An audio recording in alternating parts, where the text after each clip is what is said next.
You know what's funny about doing a podcast with you? What's up? Every time we do a podcast, you tell me the same thing about how nervous you get every time. Yeah, I think it's kind of funny that people think I don't know that I'm some like outgoing person just because I got like followers on Instagram.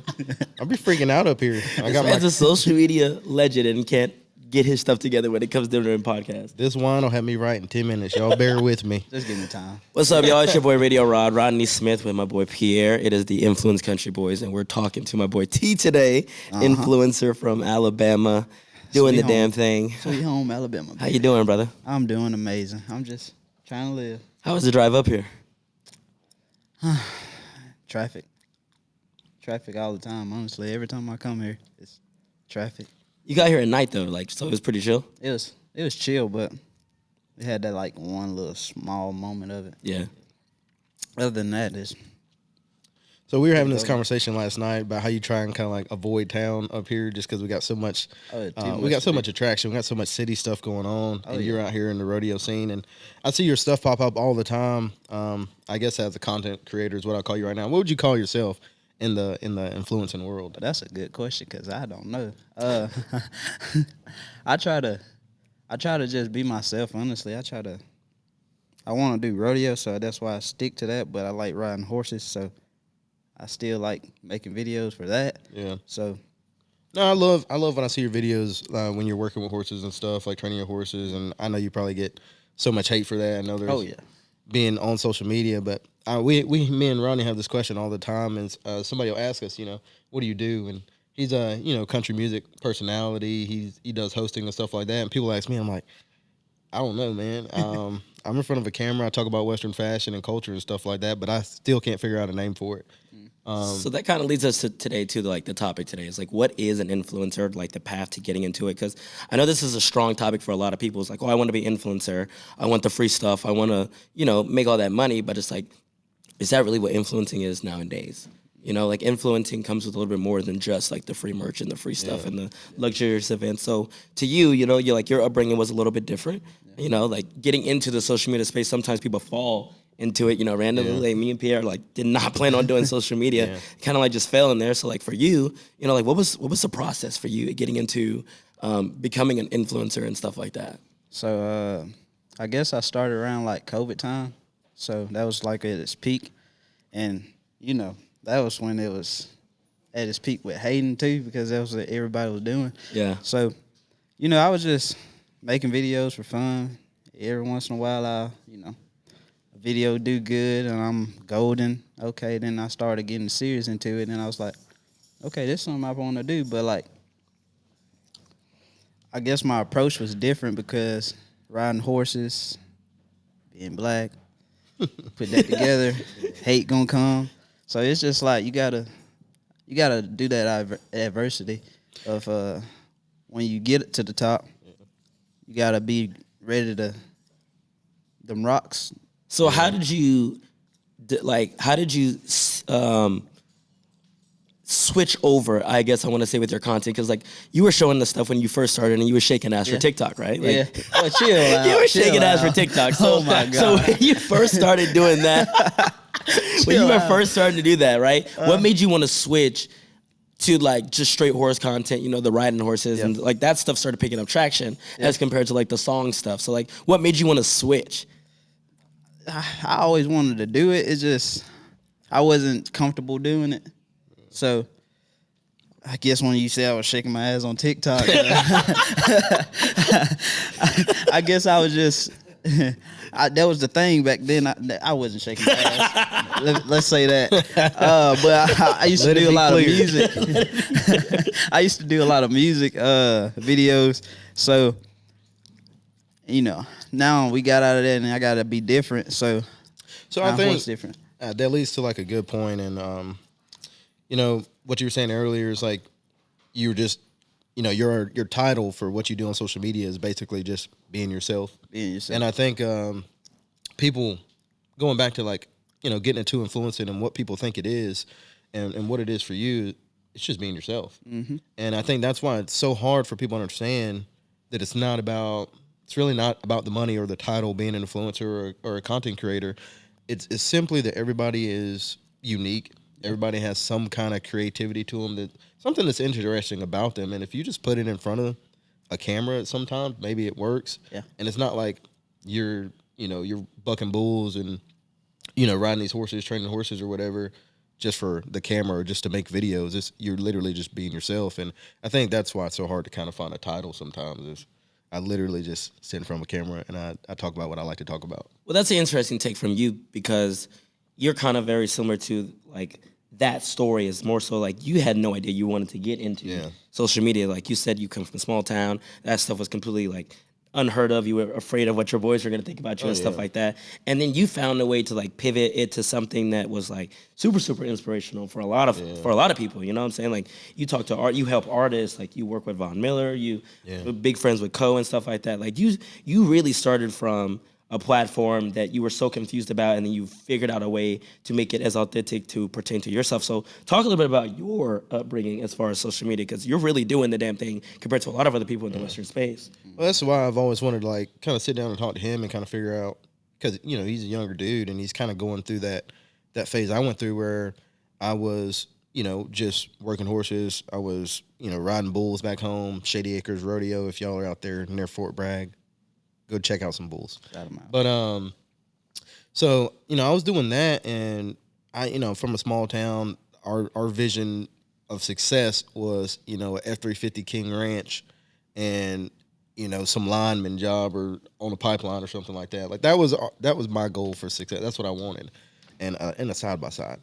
But so I came out of Nashville because the Army moved me out to Nashville, and obviously Nashville is all about the cameras and the music and all the fame. Really, it's all about this stuff. And I just kind of like you said, met the right people and some good friends who actually talked me into the positive side of what I am, what cowboy culture is, being unique, being black, doing it, and that's what kind of got me in front of the camera. And I think finding myself in that is really kind of what got me here. It's kind of crazy, but it's all by accident. I'm not pretending to be some kind of character. It's all I'm literally just being myself, talking in front of a camera, which I think is what's really made you even grow further and further, because even from the get-go, when we were getting hate, like strong, and you were like replying to everything, and we were both replying to everything, to the point where we were just like, it wasn't even worth it anymore because we had already established ourselves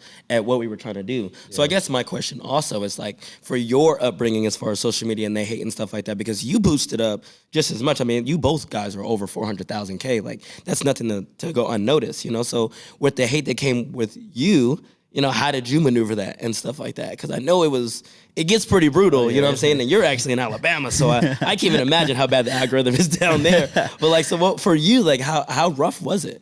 I mean, it was pretty bad. It's just, after a while, you got to be like, what are they doing for me? Are they putting money in my pocket? Am I actually going to meet these people? Like, they don't matter, honestly. Yeah. It's like, that makes me think about what you said earlier about like there being like a season for the hate. Like when you first started, you had more hate. Do you think that you still get the same amount of hate, or you just kind of like got resilient, you got that mindset, and you were like, it doesn't matter? Yeah, I feel like it was consistent the whole time for me. So when you said that, it was very interesting. So it's there, but you eventually get in that mindset of like it's okay. Yeah. What are you gonna say that? It's cool. Why should I care about what you say? Yeah.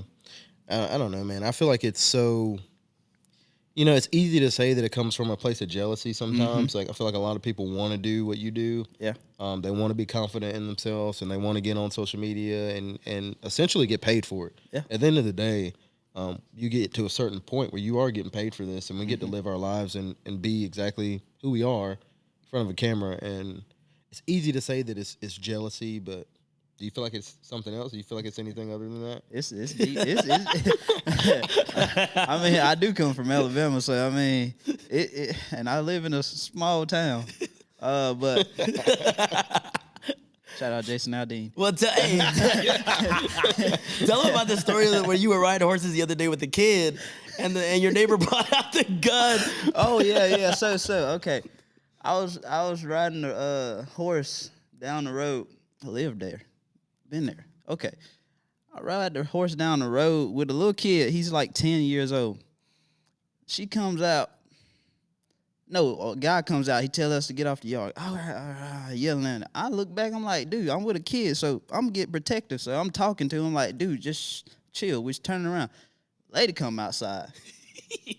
Guns blazing. Like, I said, like, she pulled it. It was a little 22. That do damage, but like, she pulled it out. I said, I turned around on the horse. I looked at her. She said, bah. I said, No way. time to go. I said, never "Who called the is cops, that but I called the cops that on her. man?" I said, you gonna have to get this lady out of here, cause And that's something you don't see in Nashville, you know what I'm saying? So it's like when you're in this Western influencing space, everybody expects you to be from the same place. So like when they see that we're out in Nashville, they're like, oh, like you guys know nothing about cowboy culture, you guys know nothing about the ranch, and then you're on the other side of things, and we're like, people are coming out shooting guns at you. I was like, dude, I said I need to get away from here, because this is. Then what's crazy? She telling the cops come back and they tell you what they say. We got some Hispanics down the road. She gonna say, I thought they were the Hispanics. I said I'm with a little white kid, and I'm very dark skinned. How do you think I'm Hispanic? I should have just started speaking Spanish or something, and then, I don't know. I don't know. So, but yeah. Would you say that's one of your Masa craziest Vista. stories of like being in the social media space? Oh, or was yeah. that happening before you started doing social media? Oh, that wasn't happening. I mean, that wasn't happening, but like that was very crazy. I mean, I mean, you have those moments, but that's top tier right there. I think that's number one. I think it's interesting how people, they only see what you post. Mm-hmm. And they it's, think they and, know and you. they acquire your life from just those little 15-second videos or 1 minute videos that you post sometimes. And hell, if you tell that story, they'll tell you you're lying. Yeah. You know? But that's what I said. What's good about you is that you really found a way to show social media your life. Yeah. And what's crazy is that like a lot of people don't give you props for like I'm not trying to like big dick you, but like the inspiration that you actually are and the influence that you actually are. Like so many people are now posting about shooting pool. I wasn't seeing that before. So many people want to go fishing now, and like all that stuff. I mean, I've known you for a long period of time, so I've seen that stuff from your content. But like, you start to see it resonate with so many other people on social media. Like even him, he was like, I think I need to start getting into this fashion stuff. I do. Keezy started posting fashion Keezy, stuff. Trey Starboy, starts Trey. posting fashion stuff. So it's Harriet. like it's cool to see the influence that we've had. Yeah. And again, like it was never a competition between us, which is why I think our friendship is so well and goes so well. Is because like I'm learning off of you just as much as like you're learning off of me, and we're helping each other and stuff like that. Yeah. And that's what I feel like we've established with our friend group is like yeah. all of us are learning off of each other. Yeah. You know what I'm saying? I think we have a circle that wishes each other success, and Yeah. I think that's the thing. I think everybody gets a little jealous, when they look at the numbers and everything. They're like, oh, he's bigger or he's that. But at the end of the day, I think we're all pushing each other to succeed, and I think that's like, if nothing else, that's the thing that I've done that means the most to me is kind of like create a space for people to be confident in who they are, be confident in how they dress. I mean, because at the end of the day, man, I get so many people in my comment sections that look like they pretend like they don't look in the mirror when they leave the house. Yeah. Everybody looks in the mirror when they leave the house. If you're going on a date, you make sure you look good. And if you're a cowboy, you start your jeans. And that's just the way it is. And if anything, that's what meant the most to me is like creating this space where men are confident in showing, how they look and what they're doing on social media, because if we don't do it, man, we're just pretending like we don't do it. If you don't display it on social media, not saying I do it because for any other reason, but if you just don't work at it, you don't display it, you're just taking money out of your pocket at that point. Yeah. So kind of continue on with the influencer topic. What are some of your pet peeves of being on social media? Because Oh boy, I got a lot of them. I know it gets rough. I know it's funny because me and him talk about it all the time. Like I tell you, like when either of us sees anything, social media, real world, something that happens, motherfucker, we're always texting each other first. Yeah. Like what the fuck is going on? So I take with- my first one. right. White boots. The white boots. The white Oh, boots welcome is- to Nashville, buddy. the That white shit is boots is crazy. everywhere. Everywhere. White boot, I see some right now.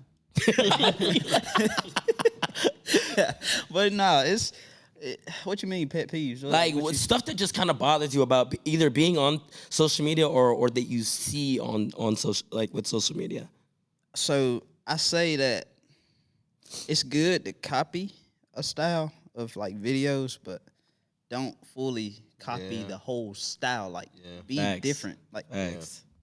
like how I do horses. I run fast on them, not all the time, but also switch it up all the time. But I switch running. it up motherfucker, all the time. Just gotta keep on living, man. But see, you just gotta switch it up. So with y'all doing fashion, you gonna see a lot of people doing fashion the way y'all do it. Like Yeah. I was talking about that one guy. that is crazy that he copied the whole style, even the hats. I was like, gosh, this is too much. Yeah. So, like what y'all doing with style, y'all do it all, but still be different if you're gonna copy it. Yeah. So that's No, I really just agree. my biggest pet peeve of just being different. Like you gotta have something that black and style, first names that's gonna pop up in my mind or anybody's mind, y'all two. I don't know anybody else that's doing it like y'all. Yeah. So, it's a lot of guys that's coming up, but they say I want to steal his style of videos and it's probably gonna work for Yeah. me. You can't do that. Yeah, I because think different people. it goes back to what we were saying earlier, man. It's like people think that getting into social media is just creating a character and then you can follow a path. And don't get me wrong, you want to follow some TikTok trends, yes. But it's really, in order to succeed, you have to be your authentic self. You just got to be your unique, authentic self. Everybody's different. And if you just put it on social media, it is going to work. Yeah. If you can just be yourself. People follow and then they get mad that they're not getting views. I'm like, dude, you're just trying to follow somebody's video. Yeah, exactly. I mean, like you said, when you think about two people, not to like toot my own fucking horn, but when you think of like two people doing this, you might think of me and Rodney, and Toot that motherfucker. but We worked hard to get here, man. Because y'all did it. I mean, it's something to be proud of. Yeah. So that's, you know what I mean?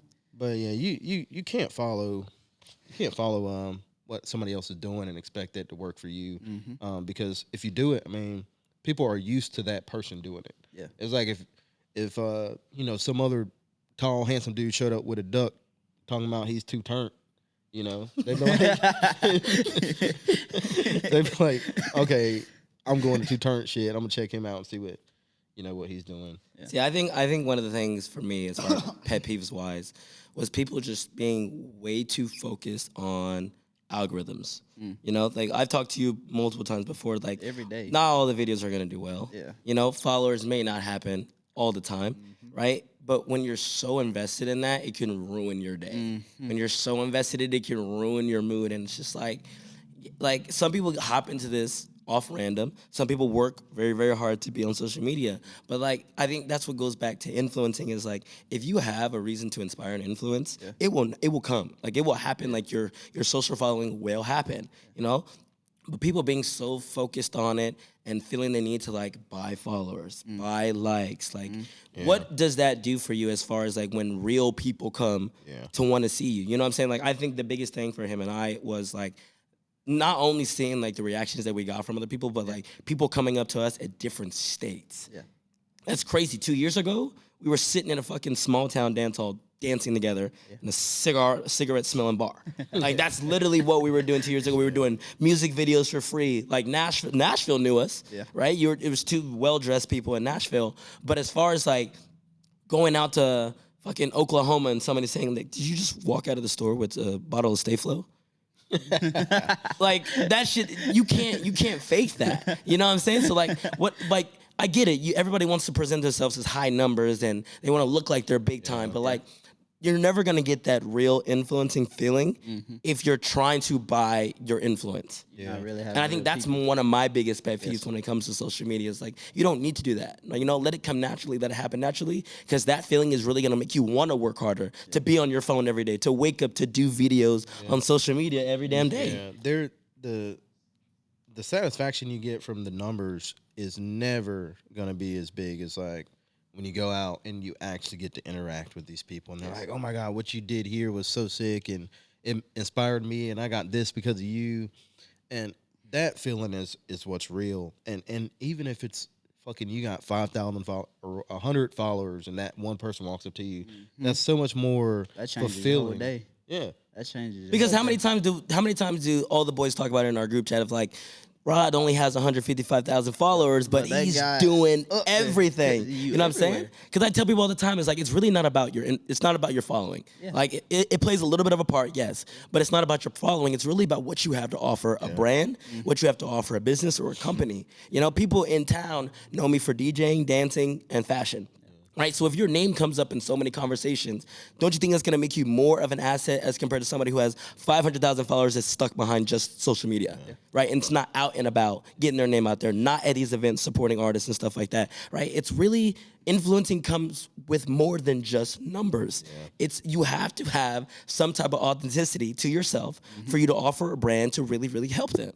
I think we should use the word like personality more. And like Personality is a good way to A, put it. a social media personality is way better than a social media influencer. I think we should use that word more because that's exactly what it is, man. People don't realize these high numbers don't mean jack. If you it takes one video. It takes one video, and if a company sees that video and they're like, dude, this dude handsome, wears the jeans right, and not saying you gotta be some handsome dude, but presentable. You can be present ugly. yourself in a professional manner, right? He fills this role that we need. He has the potential to make a viral video and market for us because these companies don't come to you because you beg for them. They come to you because you have something to offer to them. Yeah. And they see that. So you have to work on your internet personality. And it doesn't take millions of followers. It doesn't take thousands of followers. It takes just, putting in the initial effort. Yeah. And if they recognize it, you might be sponsored. I mean, it's that simple. Yeah. So lastly, before we cut out, what I want to talk about, like brands actually investing, into influencers and stuff like that. Because a lot of this, it does play a key role into like marketing nowadays. Music, you have like music labels paying influencers to use music and stuff like that. You have all this product stuff. So like just to pivot from maybe, I don't know, how long have you been on social media or TikTok? About 2 years. 2 years. So like just to pivot from like when you first started to now, as far as like the promotion side of things, like how do you think it's changed, and like what are your thoughts on it in general?